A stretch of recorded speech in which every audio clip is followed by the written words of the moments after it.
Mars and Its Canals by Percival Lowell. Chapter 30. Evidence. Of the existence of animal life upon a far planet, any evidence must, of necessity, assume a different guise from what its flora would present. Plant life should be, as on Mars we perceive it is, recognizable as part and parcel of the main features of the planet's face. In no such forthright manner could we expect an animal revelation. The sort of testimony which would render the one patent would leave the other obstinately hid. So long as animate life was in the lowest sense animal, it would not be seen at all, though it were as widespread as the vegetal life all about it. Reason for this lies in their receptive character. Plants are fixtures; where they start they stay, while from the nature of their food, derived directly from the soil and from the air, and conditioned chiefly by warmth and moisture, like forms inhabit large areas and by their massed effect make far impression. With animals it is otherwise. They feed by forage, from beetle to buffalo, roaming the land for sustenance. Thus, both for paucity of number and from not abiding in one stay, they must escape notice at a distance such that as individuals they fail to show, to say nothing of the fact that the flora usually overtop the fauna, and so help to hide the latter while appearing itself distinct. Any far view of our earth gives instance of this. Seen from some panoramic height, forest and moorland lie patently outspread to view, yet imagination is taxed to believe them tenanted at all. Unless man have marred the landscape, not a sign appears of any living thing. One must be near indeed to note even such unusual sights as a herd of buffalo in the plains, or those immense flights of pigeons that in former years occurred like clouds darkening the air. From the standpoint of another planet, through any such direct showing animal existence would still remain unknown. Not until the creatures had reached a certain phase in evolution would their presence become perceptible, and not then directly, but by the results such presence brought to pass. Occupancy would be first evidenced by its imprint on the land, discernible thus initially not so much by the bodily as by the mind's eye. For not till the animal had learnt to dominate nature and fashion it to his needs and ends would his existence betray itself. By the transformation he wrought in the landscape would he be known. It is thus we should make our own far acquaintance, and by the disarrangement of nature first have inkling of man. That it is thus we should betray ourselves, a consideration of man's history will show. While he still remained of savage simplicity, a mere child of nature, he might come and go unmarked by an outsider, but so soon as he started in to possess the earth, his handicraft would reveal him. From the moment he bethought him to till the ground, he entered upon a course of world subjugation of which we cannot foresee the end, but he has already advanced far enough to give us an idea of the process. It began with agriculture. Deforestation, with its subsequent quartering of crops, signalized his acquisition of real estate.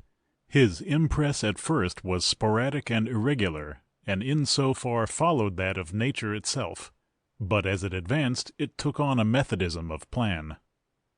Husbandry begot thrift, and augmented wants demanded an increasing return for toil, and to this desirable end systematization became a necessity.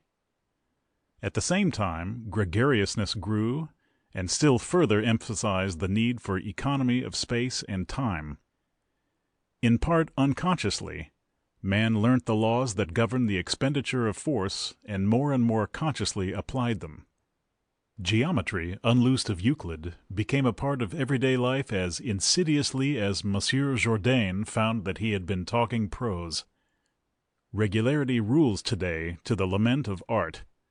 The railroad is straighter than the turnpike, as that is straighter than the trail. Communication is now too urgent in its demands to know anything but law, and take other than the shortest path to its destination. Tillage has undergone a like rectification. To one used to the patchwork quilting of the crops in older lands, the methodical rectangles of the farms of the Great West are painfully exact. Yet it is more than probable that these material manifestations would be the first signs of intelligence to one considering the earth from far. Our towns would in all likelihood constitute the next, and lastly, the great arteries of travel that minister to their wants. Their scale, too, would render them the first objects to be observed. Farming, as now practiced in Kansas or Dakota, gives it a certain cosmical concern. Fields for miles turning in hue with the rhythm of the drilled should impress an eye, if armed with our appliances, many millions of miles away. Even now we should know ourselves cosmically by our geometrical designs. To interplanetary understanding it is this quality that would speak. Still more so will it tell as time goes on. As yet we are but at the beginning of our subjugation of the globe. We have hardly explored it all, still less occupied it. When we do so, and space shall have become enhancedly precious, directness of purpose with economy of result will have partitioned so regularly the surface of the earth as to impart to it an artificiality of appearance, and it becomes one vast coordinated expanse subservient entirely to the wants of its possessors. Centers of population and lines of communication, with tillage carried on in the most economic way, to this it must come in the end.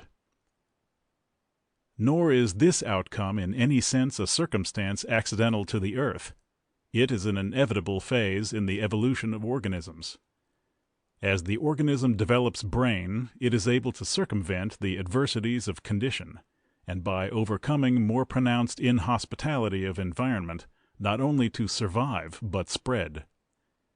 Evidence of this thought will be stamped more and more visibly upon the face of its habitat. On earth, for all our pride of intellect, we have not yet progressed very far from the lowly animal state that leaves no records of itself. It is only in the last 2 centuries that our self-registration upon our surroundings has been marked. With another planet, the like course must in all probability be pursued, and the older the life relatively to its habitat, the more its signs of occupation should show. Intelligence on other worlds could then only make its presence known by such material revelation, and the sign manuals of itself would appear more artificial in look as that life was high in rank. Given the certainty of plant life, such markings are what one would look to find. Criticism which refuses to credit detail of the sort because too bizarre to be true writes itself down as unacquainted with the character of the problem. For it is precisely such detail which should show if any evidence at all were forthcoming. If now we turn our inquiry to Mars, we shall be fairly startled at what its disk discloses. For we find ourselves confronted in the canals and oases by precisely the appearances a priori reasoning proves should show were the planet inhabited. Our abstract prognostications have taken concrete form.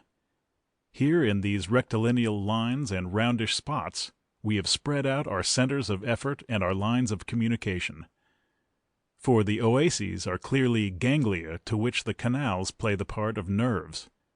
The strange geometricism, which proves inexplicable on any other hypothesis, now shows itself of the essence of the solution.